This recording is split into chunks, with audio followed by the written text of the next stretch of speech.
Hello and welcome back to episode 5, topic 2, where we are talking about the newly announced live-action Gundam movie. Hey guys. I'm so excited for this. Okay, so a couple weeks ago at Anime Expo in LA, I believe, Legendary Pictures announced that they are doing a westernized live-action version of Gundam New Century? Ultimate Century? Something like that. Universal Century. Universal, yeah. Yes. Oh, the original that just sort of fell apart at the end of the series, if you've ever seen it. It actually just got added to Netflix, which is very interesting. But the last few episodes were made with no budget, because the budget was canned on the series, and it's pretty much stop motion, and you can see people pulling the drawings across the animation cells. It is. They were so committed to making that show, and I love it. But not Universal. Legendary Pictures is doing a Western live action, and I'm so excited. And I know that you're not the biggest film buff when it comes to industry stuff. Kind of. Yeah. But, I mean, I know, I don't know a lot about this Gundam movie, though. That's the thing. I know some of the work that Legendary's done, and it's usually... Legendary's good. Yeah, it's usually pretty good. Yeah. So I'm hoping that this will be good. It's not like a Netflix sort of fucking... No, this is going to be a proper big-budget movie. Yeah. Not that Netflix throws around no money, because Netflix puts up a lot of cash when it comes down to creation. I just don't think they do some things right. They're just doing it for Netflix doesn't have a board. It's for the attention. It's just like the attention grabbing. They don't have the experience. Netflix doesn't care what's up there. Yeah, they just buy whatever. Like, they'll try and purchase whatever they'll buy is and sort of finance popular. whatever they want, because Netflix doesn't need to go to a ratings board. No. So they can have whatever hodgepodge they want, which was the beauty of some of the Marvel series like Daredevil. Where Daredevil was a comic book movie where everyone was sort of weird and crazy, but also had ridiculous blood, violence, death, sex scenes. But then was, hey, it's a Marvel movie. It's like, what? What? Anyways, Legendary has said that there's no director, there's no writer, and they don't know who's going to act in it. They said they have ideas. They're looking at the Kong Skull Island crew, which I would love, because Kong Skull Island was an excellent movie. I still think that it was the pterodactyls, so they picked up the guy in the blue shirt or whatever, and carried him off and just ripped his arm off. That was a funny scene. I still laugh at that. Jordan Vogt-Roberts, the guy who made that movie, is spectacular, and he's currently working on the Metal Gear Solid movie, which is going to be excellent. So here's the question. So you got Skull Island, right? But did you reckon the first movies they did for it were better than like the newer sort of the King Kong movie? Yeah, the King Kong. I think Peter Jackson's King Kong was pretty good. Yeah. As a complete, shot-for-shot remake of the original. Yeah. And Peter Jackson always goes into huge depth, like Weta. They're incredible. Yeah, actually, you don't know who Peter Jackson as a Weta is. Peter Jackson did Lord of the Rings stuff. Yeah, so that's where they're from. Weta Works is the animation, and they do a lot of stuff. Effects. Yeah, effects. They actually worked on another live-action anime movie called Ghost in the Shell. Yeah. Which, full disclosure, I have friends who worked on that movie, so I'm biased, but I think that movie is spectacular. I think that is the best anime movie we've ever had. It was pretty well done. I think it did justice for the anime community, and they did it in the right way. They treated the character with as much respect as they could, considering controversy. Yeah, but it was better. Let's just all agree that was better than Death Note, the live-action version. Yeah, and I like Death Note. It was a lot better. I actually like the American live-action Death Note. I don't. I mean, the anime is so great, and then you just give it this shit. I mean, just shit.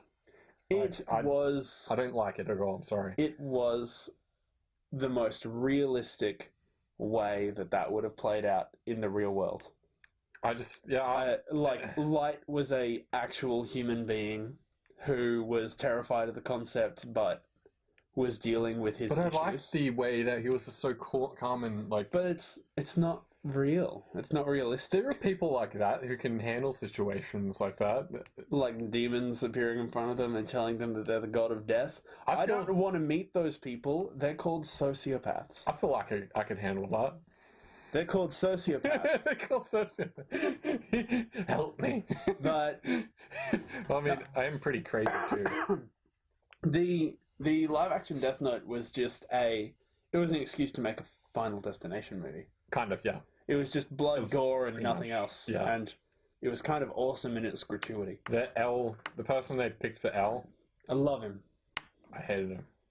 Nothing I like yeah. It's not because he's black. I just don't. I'm not going to get into the race. You dig yourself out of that hole. I know. Like, it's not because he's black or anything. It's not that. Because a lot of people, like, the first thing they say to me, oh, it's because he's black or something, isn't it? It's like, no. It was a totally different character to the weird, eccentric L. Yeah, it's just... They made him weird autistic instead of weird eccentric. They just did it wrong. And that's what I hated about it. That's an issue I have with movies at the moment is... God damn it. They just sort of like when they're creating the movie, they're just like, oh, what's more reasonable to do? It's like, what if you get a good enough actor, then they can do what you need them to do. Like, you don't just go for, oh, we already hired this actor and he's doing a somewhat decent job. Like, get an actor who can actually nail the character. Look at the source for this. If it's an anime, then go from the anime, pick up sources from the anime. It's what they did with Lord of the Rings. Like, was it Ian McKellen would be like, no, let's have this line in here because this was better. And he told Peter Jackson that, and they fixed that. Sorry, I watch a lot of the behind the scenes. Ian McKellen and no, I cannot remember his name. Christopher Lee. Christopher Lee actually met J.R.R. Tolkien, and he was very much a stickler for the original source, which was fascinating. If you're interested in filmmaking or whatever, I suggest you watch all the behind the scenes stuff. There's tons of it for Lord of the Rings. You can find it on YouTube. The Hobbit, it's on YouTube. Who would do robotic sort of stuff? My immediate pick is Gamera Del Toro. He really, because Pacific Rim are two of the best movies ever made. I think sometimes he gets too caught up. Yeah, in things. It takes, when he goes to do things, it takes a really long time for the art to sort of be done. It does, but he's one of those people who, when he focuses on art, he focuses properly on the art, and he's clearly worked and adapted things very well before, and he can do stuff on a grandeur scale when it comes to. Did he do Hellboy and stuff as well? Yeah, because he was originally meant to do The Hobbit, but then there was a problem. He didn't end up doing that. Peter Jackson took over. Peter Jackson, Lord of the Rings facts coming at you fast. Yeah. You can tell what we've been watching recently. Sorry, there's just a little tidbit of information. You know. Yeah, no, it's fascinating, and we will always bring our tiny little insights in, but. Yeah. We did want to talk about filmmaking, so we dove into filmmaking. And, I mean, Guillermo del Toro is a big pick for me, but it is difficult with... like robotic, because there's going to be a lot of CGI, like, sort of... There's a lot of CG. Yeah. He knows how to block that sort of stuff quite well. He knows how to give reverence to the machine, to the sort of ridiculous world building that Gundam needs, which I think would be good. They really need to set up like a proper, like, when they're building it, not just like throw you in there. It's like, here's all the information, like one quick thing, and then just get straight into the story. Yeah. Build the characters up. Universal Century, actually. Universal Century?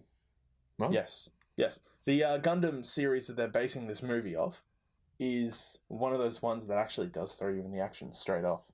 You start with, the world is under attack, and there's only one Gundam, and one kid can randomly use it because his dad built it.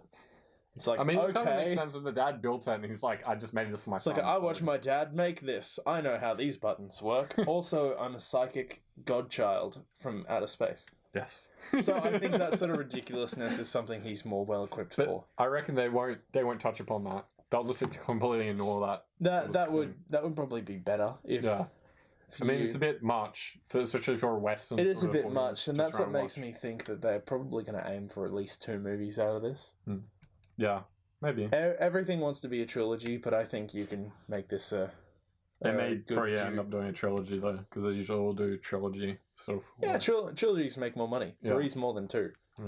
even if you don't need 3. Peter I was going to Jackson. bring up another fact about like the Lord of the Rings and like the Hobbit, how much Hit money me. they made, but no, we'll go into it. The other topic I wanted to bring up while we're on it, or the other thing I wanted to bring up was Bleach. Yes, live action that came Bleach. The I've not Netflix watched one. it yet.